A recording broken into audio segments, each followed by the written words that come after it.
Tu gagnes de l'argent avec ton business, mais à la fin du mois, tu as l'impression d'être fauché, comme si tu étais au chômage. Tu n'es pas seul, crois-moi. Aujourd'hui, je vais te montrer comment gérer ton argent pour ne pas saboter tous tes efforts. Parce que gagner de l'argent, c'est facile, mais le garder, le faire fructifier, c'est ça le vrai game. Si tu es entrepreneur ou que tu veux le devenir, abonne-toi à cette chaîne.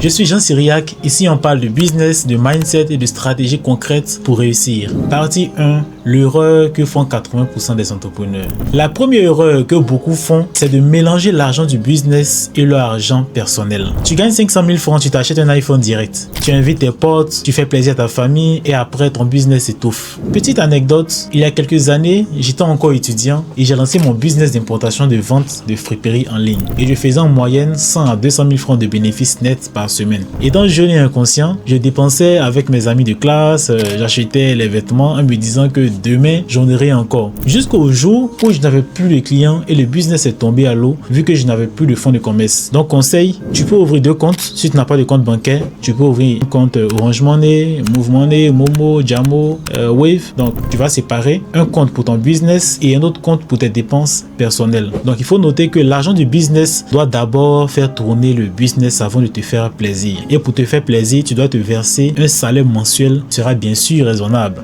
Partie 2, comment structurer ton argent. 1.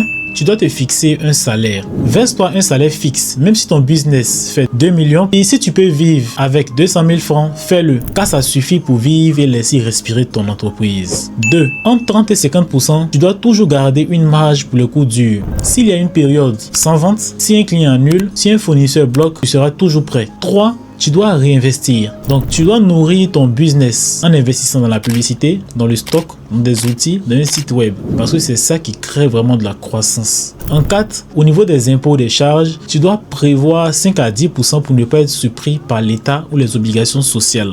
Oui, même si tu te caches pour ne pas payer d'impôts, un jour, ça te rattrapera. Partie 3. Outils pour suivre ton argent. Pas besoin d'être comptable. Avec un simple fichier Excel ou Google Sheets, tu peux noter tes entrées et sorties chaque semaine. Donc, je te recommande Wave Apps qui est gratuit, Notion avec des templates budget pour te faciliter la mise en place de tes fichiers. Il y a QuickBooks pour ceux qui sont un peu plus avancés. Donc, un business qui ne se suit pas, c'est un business qui meurt en silence. Vous devez le noter, c'est très important. Partie 4, ce qu'il faut éviter absolument.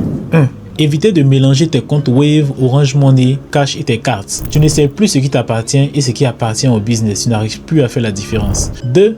Dépenser pour impressionner. Les réseaux sociaux te poussent à copier des gens qui n'ont même pas fini de rembourser leur iPhone. So, be focus. Tu dois être concentré. 3. Dépenser tout le bénéfice chaque mois. C'est comme vider ta réserve d'eau en saison sèche. Tu vas le regretter vite. Tu veux faire long feu dans l'entrepreneuriat? Apprends juste à gérer ton argent. Ce n'est pas ton chiffre d'affaires qui compte, c'est ce qu'il te reste à la fin du mois qui est important. Abonne-toi à cette chaîne si tu veux d'autres vidéos sur comment faire, comment garder et investir ton argent dans le business. Et toi, est-ce que tu te verses un salaire chaque mois ou tu prends tout? Dis-le moi en commentaire.